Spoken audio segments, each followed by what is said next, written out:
that the United States will withdraw from the Iran nuclear deal. لە یەکەمین ساڵیادی کشانەوە تاکلایەنەکەی سەرۆکی ویلایەتە یەکگرتووەکانی ئەمریکا لا ڕێکەوتن نامەی ئەتۆمی پێنجکۆیەک لەگەڵ ئێران.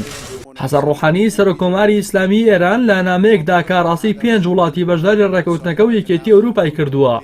کشانەوەی وڵاتەکەی لە بەشێکی ڕێکەوتنی ئەتۆمی ڕاگەیاند.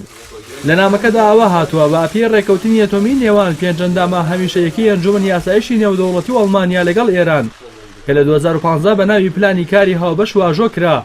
مافیەوە بە ئێران دراوە لە چالاکیەکانی پیتاندنی یۆرانیۆم با ڕێژەی لە 1967.3 بەردەوام بێت.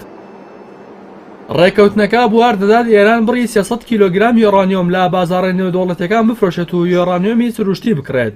هەروەها ئێران بەپێی ڕێکەوتنەکە دەبێت دەدەگی ئاوی قورس لە خوار 130 تۆنەوە بیهەڵێتەوە و ئەگەر زیادی کرد لە وڵات بیباتە دەرەوە. لە دەقی ڕێکەوتنە ئەتۆمیەکەی ئێراندا کە لە مادی 26 و 36 دا خۆی دەبینێتەوە هاتووە ئەگەر سزاکان بخرێنەوە سەر ئێران یان یەکێک لە لایەنەکان بە بەرپرسیارەتی خۆی هەڵنەستێت ئێران دەتوانێت بە تەواوی یان بە شێوەیەکی نیمچەیی بەرپرسیارەتیەکانی لا ڕێکەوتنەکەدا ڕابگرێت.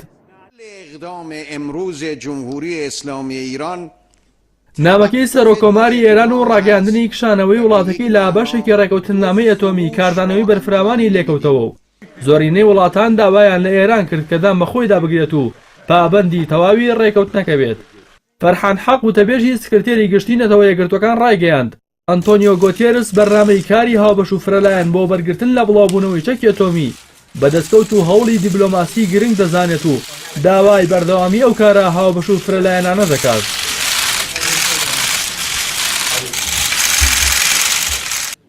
هاوکات فێدێریکا مۆگرینی نوێنەری باڵای یەکێتی ئەوروپا لە سیاسەتی دەرەکی و کاروباری ئاسایش و وەزیرانی دەرەوەی فەڕەنسا و ئەڵمانیا و بەریتانیا ڕاگەندراوێکی ئەوبەشیان لەبارەی ڕاگررتنی بەشێک لە بەڵێنەکانی ڕێکەوتنی ئەتۆمی لەلایەن ئێرانەوە بڵاو کردەوە و بە نیگەرانێکی زۆرەوە لە بەیاننامەکەی حکومەتی تاران بۆ ڕاگررتنی بەشێک لە بەڵێنەکانی ناوڕێکەوتنی ئەتۆمی دەڕوان و بە شێوەیەکی بەهێز داوا لە ئێران دەکەن وەک ئەوەی تا ئەمڕۆ کردوێتی لەسەر جێبەجێکردنی بەرپرسیارەتەکانی لەبارەی ڕێکەوتنی ئەتۆمی بەردەوام بێت و خۆی لە هەڵکشانی گرژی بە دوور بگرێت.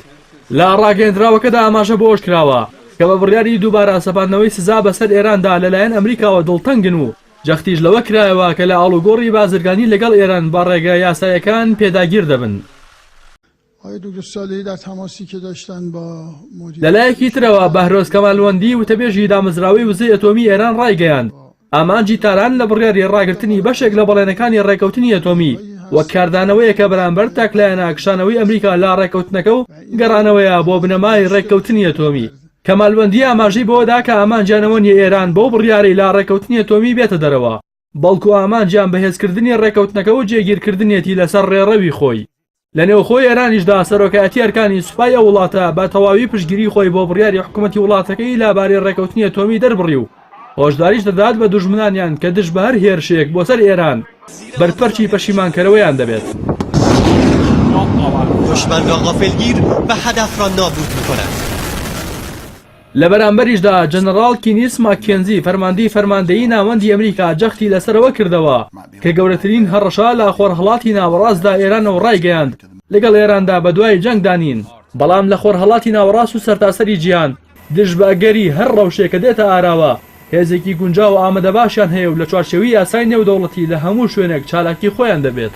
جەنەڕاڵ کینیس ماکێنزی بانگەشی ئەوەی کرد کە ئێران موشکی بالیستی ڕەوانەی یەمەن دەکات و لەوێشەوە لە بەرامبەر سعودی و ئیمارات بەکاردەهێنرێت.